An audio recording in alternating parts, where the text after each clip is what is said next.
জঙ্গিবাদের নামে কত নিরপরাধ মানুষকে অত্যাচার করা হয়েছে। জঙ্গিবাদের নামে দরিদ্র মানুষদের ধরে এনে গুলি করে মেরে ফেলা হয়েছে এবং পরে বলা হয়েছে তারা এনকাউন্টারে মারা গেছে। দুটো ন্যারেটিভ তৈরি করেছিল বিগত সরকার। একটা ন্যারেটিভ ছিল সকল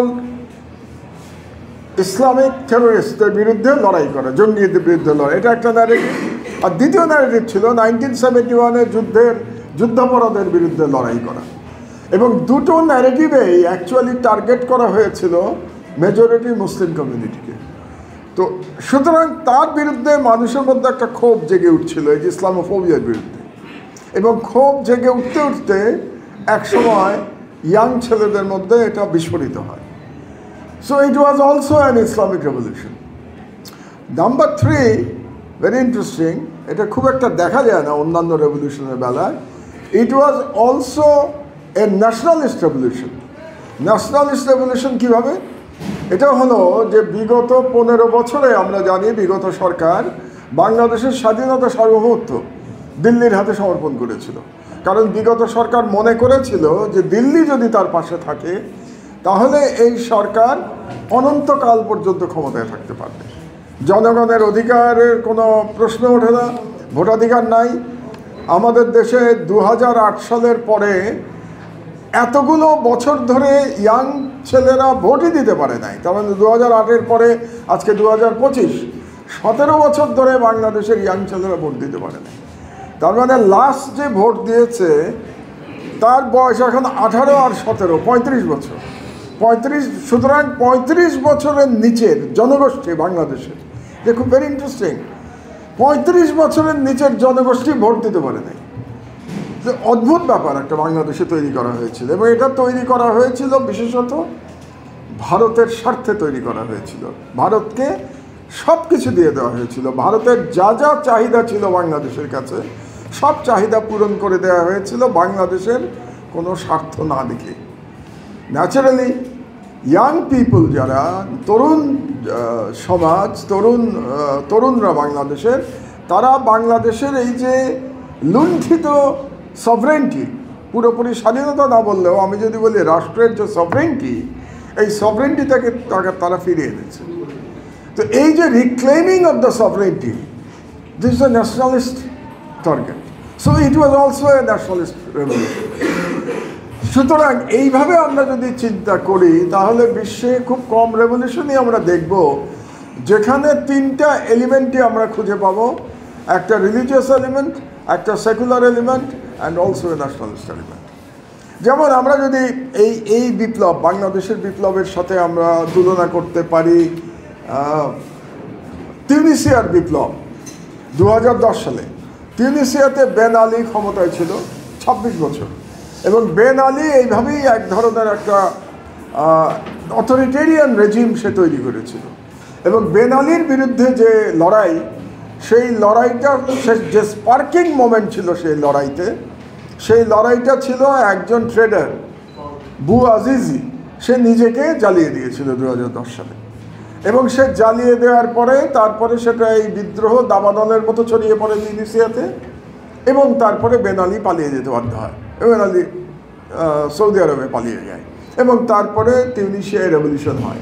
তিউনিসিয়া রেভলিউশনের সাথে আমাদের পার্থক্যটা হচ্ছে যে ওখানে ট্রিগার করেছিল একজন ট্রেডার, একজন শ্রমজীবী মানুষের আত্মত্যাগ। আর বাংলাদেশে এটা ট্রিগার করেছে অনেকগুলো বাঁকের মধ্যে দিয়ে আমরা গেছি 36টা দিন। সেগুলো অনেকভাবে ব্যাখ্যা করা যায় যে কোন দিন আসলে চেঞ্জ হয়েছে। কিন্তু আমি ব্যক্তিগতভাবে যেটা মনে করি যে আবু সাইদের আত্মত্যাগটা খুব গুরুত্বপূর্ণ ছিল আমাদের এই বিপ্লবে। কেন গুরুত্বপূর্ণ ছিল? তার আগেও কিন্তু শহীদ হয়েছে, তারপরেও শহীদ হয়েছে, তারপরে আরও বেশি শহীদ হয়েছে, কিন্তু আবু সাইদের আত্মত্যাগটা গুরুত্বপূর্ণ ছিল। কারণ হচ্ছে যেভাবে সে জীবন দিয়েছে, দুহাত প্রসারিত করে পুলিশের বন্দুকের মধ্যে দাঁড়িয়ে থেকে সে এক ধরনের চ্যালেঞ্জ করেছে ফ্যাসিস্ট রেজিমকে যে আমার মৃত্যু ভয় নাই, এবং আমার মৃত্যু ভয় যেহেতু নাই, তোমার পুলিশের বন্দুককে আমি পরোয়া করি না। এবং ওই মুহূর্তের তার যে হিরোইজম, দ্যাট আইকনিক ছবি, এর ফলে হয়েছে কি, আমি যেটা মনে করি 16 তারিখের পরে বাংলাদেশের মানুষের মধ্যে থেকে ভয়টা চলে গেছিল। এই যে ভয়টা চলে যাওয়া, কারণ একটা ফ্যাসিস্ট রেজিম সরকারের টিকে থাকে একটা ভয়ের সংস্কৃতি তৈরি করে, সেই ভয়ের সংস্কৃতিকে এক আবু সাঈদ উড়িয়ে দিয়েছিল। কারণ এর আগেও তো অনেক মিটিং হয়েছে বাংলাদেশে, লক্ষ লক্ষ লোকের মিটিং হয়েছে, কিন্তু সেই মানে আমি রাজনৈতিক দলের মিটিংয়ের কথা বলছি, তারা কিন্তু তখন চ্যালেঞ্জ করতে পারে নাই, কারণ তারা ভয়ের সংস্কৃতি থেকে বের হতে পারে নাই। But one heroic act of Abu Sayeed আমাদেরকে সাহসী করে তুলেছিল, পুরো জাতিকে সাহসী করে তুলেছিল। আমি একটা কথা অনেক জায়গায় বলি যে মানুষের মধ্যে ভয়টাও সংক্রামক, আবার সাহসটাও সংক্রামক। তো আবু সাঈদের সাহস সারা জাতিকে সাহসী করে দিয়েছিল। এই জন্যে আমার একটা দৃশ্যের কথা খুব মনে হয়। আমি তো তখন বিদেশে ছিলাম, আমি টার্কিতে ছিলাম ওই সময়। আমি টেলিভিশনে দেখছিলাম একটা বাচ্চা ছেলে 7-8 বছর বয়স, সে তার মাকে নিয়ে রাস্তায় নেমেছে 16 তারিখের পরে। তো তাকে জিজ্ঞেস করছে সাংবাদিকরা যে তুমি কেন রাস্তায় নেমেছো, আর 7-8 বছর বয়স, ও রাস্তায় কী জন্য নেমেছে। জবাবটা খুব ইন্টারেস্টিং ছিল। সে বলেছিল যে আমি রাস্তায় নেমেছি কারণ ওরা আমার ভাইকে হত্যা করেছে, আমার ভাইকে খুন করেছে, আমার ভাইকে গুলি করেছে, আমি জানি না ছেলেটা কোথায়। তো ছেলেটাকে জিজ্ঞেস করলো তোমার ভাইকে গুলি করেছে, তোমার ভাইকে? বললো আমার ভাই আবু সাঈদ। তো এটা বলে সেই ছেলেটা কেঁদে দিয়ে তার মাকে জড়িয়ে ধরলো। আমাদের স্বাভাবিক 8 বছরের একটা ছেলে আবেগ অনেক মাকে জড়িয়ে ধরলো। এই যে ওই ছেলেটার মনে হলো, ও তো জীবনে আবু সাঈদকে দেখে নাই, নামও শোনে নাই।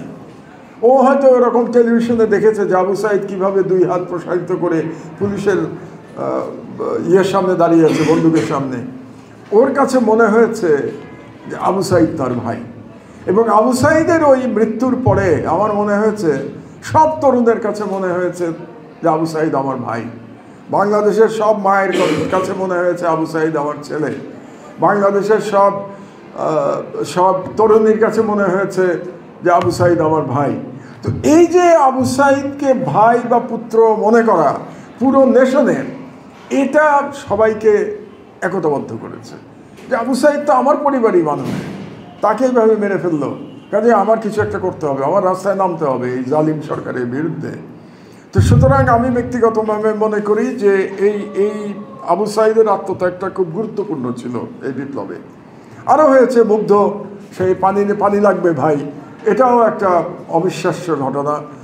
আনাসের চিঠি, আনাস যে চিঠি লিখে রেখে তারপরে সে চলে গেল, মায়ের কাছে চিঠি লিখে রেখে গেল, এটা একটা, আমার কাছে তো মনে হয় আনাসের চিঠিটা একটা অবিশ্বাস্য একটা মহৎ সাহিত্য রচনা। যে একজন ছেলে চলে যাচ্ছে জীবন দিতে, তাও কি জন্য যাচ্ছে, যে রাষ্ট্রকে সে রক্ষা করবে, জালিমের হাত থেকে রাষ্ট্রকে মুক্ত করতে সে চলে যাচ্ছে। এবং মায়ের কাছে চিঠি লিখে যাচ্ছে যে আমি হয়তো আর ফিরবো না, তো তুমি আমাকে মাফ করে দিও, কারণ আমি তোমার প্রত্যাশা পূরণ করতে পারিনি। তো আমাদেরকে এটাও একটা বিরাট ব্যাপার যে জুলাইয়ের বিপ্লব আমাদেরকে অনেকগুলো নায়ক দিয়ে গেছে। একটা জাতির এগিয়ে যাওয়ার জন্যে অনেকগুলো নায়কের প্রয়োজন হয়। তো কোনো জাতির আমাদের জন্য একটা সৌভাগ্য যে 1 জুলাই বিপ্লব আমাদেরকে এতগুলো নায়ক দিয়ে গেছে। আবু সাঈদ, মুগ্ধ, ওয়াসিম, ইয়ামিন, নাফিস, তো এটা কিন্তু দেখা যায় না, এবং এরা আমাদেরকে পথ দেখাবে ভবিষ্যতে। আমি মনে করি যে আবারও যদি কোনো সময় কোনো জালিম শাসক আমাদের ঘাড়ে চেপে বসে, তাহলে এদের এই আত্মত্যাগ, এই নামগুলো আমাদেরকে অনুপ্রাণিত করবে। এটাও একটা বিশাল ব্যাপার এই জুলাই বিপ্লবের জন্যে, যে একটা বিপ্লবে তো 1-2 নায়ক হয়। যেমন ধরেন আমরা যদি কিউবান বিপ্লবের কথাই বলি, কিউবান বিপ্লবের পরে নায়ক হয়েছে চে গুয়েভারা। এবং আমরা যখন কম বয়স ছিল, কলেজে পড়তাম, আমাদের বন্ধুবান্ধবের অনেকের গেঞ্জি গায়ে দিত, সামনে চে গুয়েভারার ছবি। আর বাংলাদেশে এখন কোন ছেলেটা গেঞ্জি পরে তার চে গুয়েভারার ছবি নাই? সবার গেঞ্জির উপরে আবু সাঈদের ছবি, কিংবা মুগ্ধের ছবি, কিংবা আনাসের ছবি। তো এই যে আমাদের নিজস্ব নায়ক খুঁজে পাওয়া, বিপ্লবের নায়ক, এটা আমি মনে করি একটা বিরাট প্রাপ্তি। এখন